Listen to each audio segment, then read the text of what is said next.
My name is Dale Kazmarek. I'm the president of the Ghost Research Society. I'm involved in research and investigations into ghost hauntings and poltergeist phenomena. I've been doing it since 1975.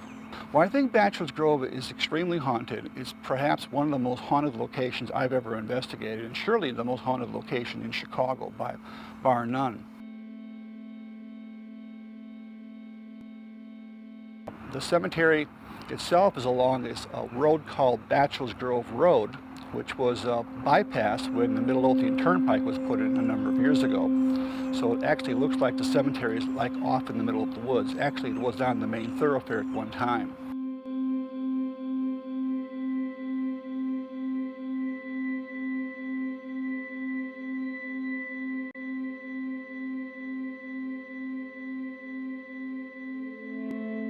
The cemetery kind of went overgrown when it got kind of bypassed, when the road was closed off pretty much, and nobody wanted to take really responsibility for maintaining the cemetery.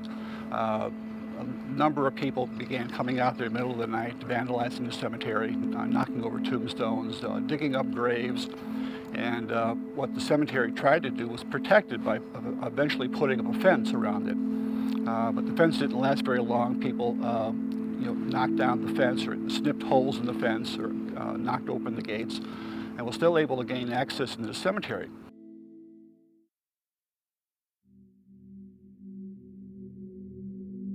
There are a number of interesting ghost stories associated with the cemetery. Probably the two most often told ghost stories are the phantom lights that are seen and the phantom house. The house story, the phantom house, is still being repeated even today. I first heard of the phantom ghost house probably in the early 1970s. As people walk down the old trail, they will sometimes see what appears to be a phantom farmhouse. It looks like a Victorian house with white pillars, a porch swing, and even a light burning dimly in one window. The unusual thing about the house is as you walk toward it, it appears to shrink and get smaller and smaller and finally vanishes from sight. You can't get close enough to it. It just shrinks and gets smaller and smaller. As people try to tell me where they've seen the house, and as eyewitness reports throughout the years, it's all over. I mean, it's not on one side, it's on the other side, it's further back, it's closer up. It's like all over the place. It's never in the same spot. Where people have seen this house, there's never been a report of a house ever being built. So it's truly a phantom house.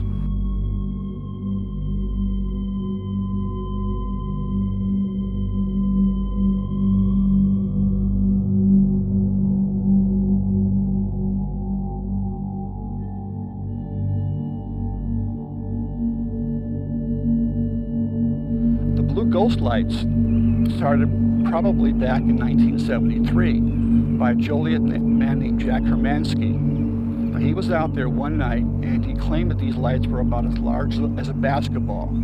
They were blue in color and they kind of twinkled and flashed off and on. As he tried to reach out to them, they just disappeared. He turned around, walked towards the cemetery gate, and they appeared in front of him. And he kind of played tag all throughout the evening. A few years later, another girl called Denise Travers was out there, and she claimed to put her hand right through one of these blue lights. She got a very close encounter. She felt no heat, no cold, no sensation whatsoever. Now, these are true phantom spook lights or ghost lights. Now, not always ghosts show up as we do. They might show up simply as a ball of light or an energy ball. There have been reports of actual apparitions that have been seen inside the cemetery from time to time. One in particular is a woman sometimes seen holding a child in her arms. Now, she's been known under various names. Most people call her the Madonna of Bachelors Grove. And she's often seen on moonlit nights in a white gown, either a wedding gown or a bridal gown or some sort of dance gown, holding an infant in her arms and kind of just wandering around the cemetery at night. Still others, including two Cook County forest rangers on routine patrol back in the mid-1970s as they were traveling past Rubio Woods Forest Preserve entrance. They were coming up to the bridge that spans the lagoon. Just before they got to that bridge, they happened to glance off towards the lagoon, and they saw what appeared to be a farmer and his horse dragging a plow emerge from the lagoon, cross over the 2 lanes of highway directly in front of their approaching automobile, and disappear into Rubio Woods directly to their right. Now, they never officially reported this because of lack of, fear of being laughed at or ridiculed by their fellow officers. We had some personal experience at Bachelors Grove ourselves. In fact, during an investigation back in 1991 with members of the Ghost Research Society, everybody was given a map to the location, and were told to walk through the cemetery and mark on the map wherever their equipment deflected or reacted strangely, or if they had an experience themselves, to mark on the map and explain later what they had experience of. When we later compared the maps, we determined that a number of people had encountered something near a checkerboard tombstone.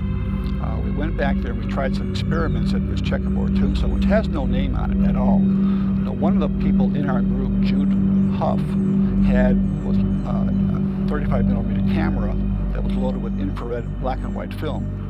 She took an image of a picture of that tombstone that was empty at the time. When we got the film back, it was a very strange image of a woman sitting on the tombstone in an old-style Victorian gown. Part of her head and her knee was actually semi-transparent. You could actually see through. It's one of the most interesting images ever captured at Bachelors Grove. Now, throughout the years, I've taken a lot of heat over that image that people had claimed it was a fake, it was a fraud. It's been examined by people including Len Zapruto from Kodak in Rochester, New York. It's been on documentaries in the past, in Chicago Sun-Times, Tribune. And I was there when the photograph was taken. Nobody was dressed in that style of clothing. Nobody was sitting on the tombstone when the photograph was taken. And I would not risk my credibility to create a false image like that just for create a false image.